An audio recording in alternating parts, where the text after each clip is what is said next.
Republicans in the legislature have introduced a stack of new bills that would restrict absentee voting, and another one aims to keep dead voters off of the voter rolls. 11 Alive's Doug Richards takes a look.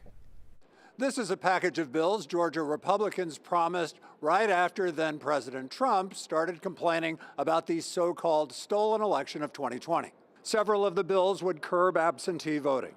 Last year, absentee voting reached record levels, the same year that Georgia Democrats won statewide races for the first time since 2006. One calls for a photocopy of an ID, like a driver's license, when mailing in an absentee ballot application. Another eliminates no excuse absentee voting. Another eliminates absentee ballot drop boxes. Another attacks a problem that critics of the election like to talk about, but produced scant evidence of an actual problem, and that's dead people voting.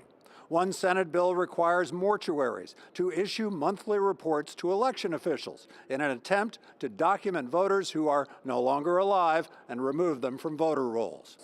Republican Senator Jeff Mullis sponsored the bills. Dead people voted in Jimmy Carter's first state Senate race.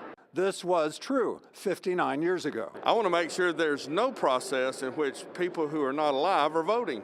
That's not a huge, overwhelming thing. It has been in past elections. Probably not this past one, though. Yeah. But we're going to make sure it's solving a problem that doesn't exist. Are you kidding? Do you know how many, who tells the local election officials who has passed away? No one. Mullis, a Republican, says his election reforms are nonpartisan. Democrats aren't buying that. There is no question about a political reason being behind it. We won. Some Republicans say they support election reform but want to tread much more lightly, particularly on absentee voting laws, than Senator Mullis proposes. Even Mullis says he expects changes as his bills proceed toward votes in the legislature. 11 Alive's refuted several unfounded claims regarding the recent elections, including accusations of the deceased voting. Chief Reveal investigator Brendan Keefe spoke to one supposedly dead voter who was very much alive and feeling fit and fine. You can watch the interview right now on 11alive.com.